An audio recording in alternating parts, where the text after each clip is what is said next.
வணக்கம். பெரும்பாலான தமிழர்கள் அறியாத தர்மபுரி பற்றிய சில வியக்க வைக்கும் உண்மைகளை இப்பொழுது பார்ப்போம். முதல் தனி மாவட்டம். இந்தியா சுதந்திரம் பெற்ற பிறகு தமிழ்நாட்டில் உருவாக்கப்பட்ட முதல் தனி மாவட்டம் தர்மபுரிதான். இது 1965ஆம் ஆண்டு அக்டோபர் 2 அன்று சேலத்திலிருந்து பிரிக்கப்பட்டது. சங்ககால பெயர். இந்த பகுதியின் பழங்கால பெயர் தகடூர் ஆகும். புகழ்பெற்ற தமிழ் மன்னன் அதியமான் நெடுமானஞ்சி இந்த தகடூரை ஆண்டார். அவர் நம் பெரும் புலவர் ஔவையாரை ஆதரித்தவர்.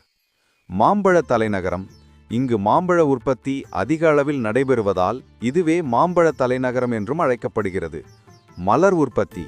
தர்மபுரி தமிழ்நாட்டின் முதல் 3 மலர் உற்பத்தி மாவட்டங்களில் ஒன்றாக உள்ளது. மல்லிகை, ரோஜா போன்ற பத மலர்கள் இங்கு அதிக அளவில் பயிரிடப்படுகின்றன. பழமையான ஆதாரங்கள். இங்கு சமீபத்தில் பழங்கற்காலத்தை சேர்ந்த பாகைச் சிற்பங்கள் மற்றும் கருவிகள் கண்டெடுக்கப்பட்டுள்ளன. ஆரம்பகால மனிதர்கள் இங்கு வாழ்ந்ததற்கான முதல் உறுதியான ஆதாரம் இதுதான். ஒகேனக்கல்.